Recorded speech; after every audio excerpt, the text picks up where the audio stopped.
အိုက်ဆိုပါဆွဲမယ်ဆိုလို့ရှိရင် तू ကအရှိမက तू ဒီ6နဲ့စလို့ရှိရင်အရှိမ6ဆိုပြီးတော့ယူရတယ်ထည့်ပေးရတယ်ပြီးရင်နောက်မှာဒသမတနေရာဖြစ်တယ်အရှိမ3ညနဲ့ဆုံးလို့ရှိရင်အရှိက10ထည့်တယ်ဒသမတနေရာဖြစ်တယ်သူရဲ့အမှတ်တမိုးယူလိုက်တယ်အဲ့တော့10ထည့်တယ်တချို့6နဲ့စတဲ့ဟာတွေဆိုရင်ရှေ့မှာ9ထည့်တယ်ဒသမတနေရာဖြစ်တယ်9နဲ့စပြီးဒသမတနေရာဖြစ်တယ်ဒသမတနေရာဖြစ်တယ်အဲ့တော့998အဲ့ဒါအခုတိုင်းကြီးပါလိုက်ပြီးတော့ရားပြီးတော့ပေးရတယ်အဲ့တော့နောက်တစ်ခုလဲကြာလဲကြာရောသူဒီအိုက်ဆိုပါသည်သူဒီ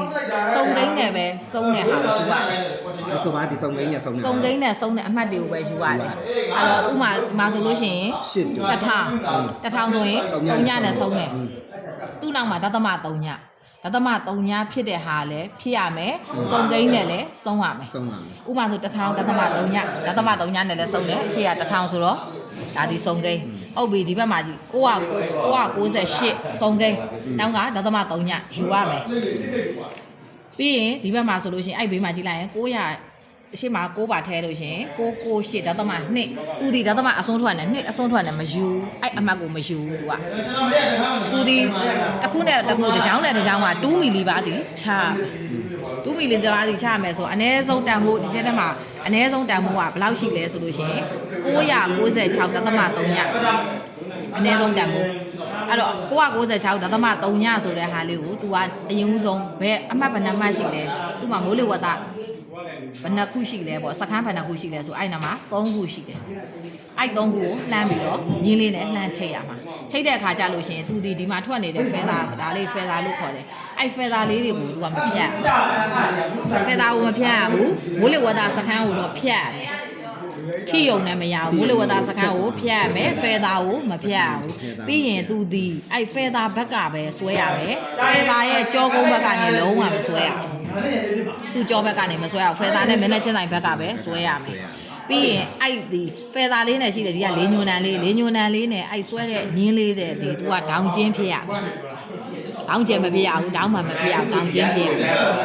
အဲ့တော့သူကခဲတံဂိုင်းလို့ရှိရင်သူကဒီလိုဂိုင်းလို့ရှိရင်ဆွဲလို့အဆင်မပြေဘူးဆွဲတဲ့ခါမှာမြင်းချောင်းတွေကအမွာမဖြစ်ရဘူးဖြောင်းတန်းပြီးတော့မြင်းကွေးလေးတွေဖြစ်ရမယ်ဖြောင်းတန်းပြီးတော့ဖြစ်နေတဲ့မြင်းကွေးလေးဖြစ်ရမယ်ဆိုတော့သူဒီအဲ့တော့ဒီအမှတ်ကလေးတွေကိုစုံတဲ့အခါမှာဆိုရင်အရင်ဆုံးတန်းပြီးဖိပြီးမဆွဲသေးပဲနဲ့ကိုယ့်အနေကိုအရင်ဆုံးအဆက်ကလေးနဲ့ယာထားလိုက်ယာထားပြီးလဲပြီးရောကိုအဆက်ကဟိုပေါ့အဝိုင်းလေးတွေက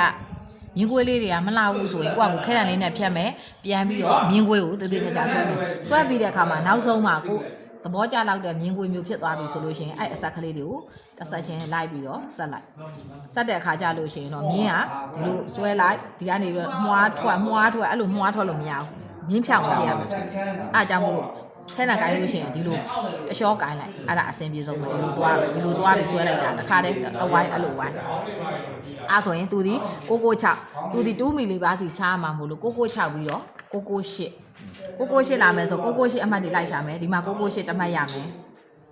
ဒီမှာ998တမှတ်ရမယ်နှစ်မှတ်ပဲရှိတယ်ဟုတ်ပြီအဲ့တော့ဒီမှာဒီ996ဒသမနှစ်996ဒသမနှစ်ပြတာအတွက်ကြောင့်မို့လို့998တဲ့ငယ်တဲ့အတွက်ကြောင့်မို့လို့သူဒီအဲ့998တဲ့အတွင်းမှာပဲရှိရမယ်998တဲ့ကြီးတာမှန်သမျှဒီသူ့ရဲ့စီးရဲ့အပြင်မှာပဲရှိရမယ်မြင်းလေးရဲ့အိုက်ဆိုပါမြင်းရဲ့အပြင်မှာပဲရှိရမယ်အဲ့ကြောင့်မို့လို့998ဒါကြောင့်မို့အဲ့998နှစ်မှတ်ကိုလှမ်းပြီးတော့လှမ်းချိတ်လိုက်တယ်996ဒသမနှစ်ဒီသူဒီ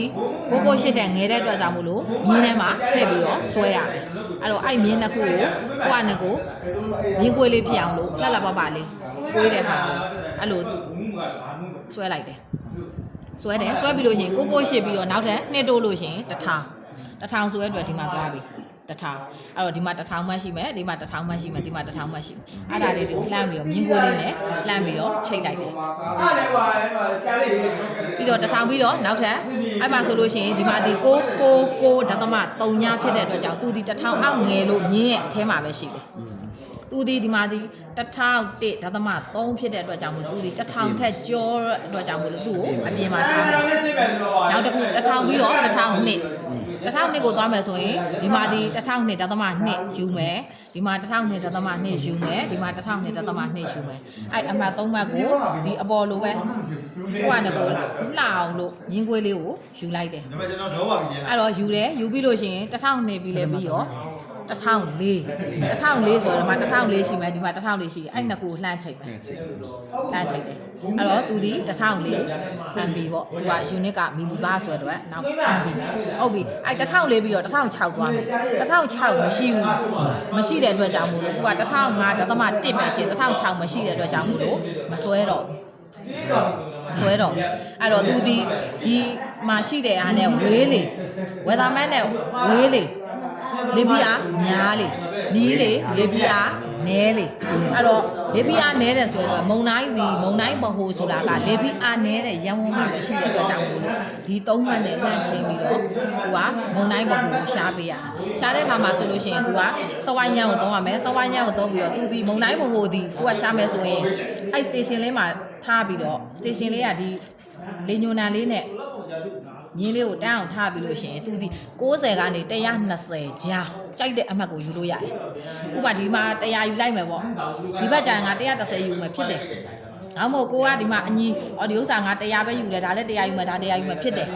အဲ့လိုမျိုး3ခုစုံတယ်ပေါ့3ခုရှင်3ခုစုံမယ်အနည်းဆုံး2ခုစုံတဲ့နေရာဒီမုံတိုင်းပေါ်ကိုရှိတယ်နေ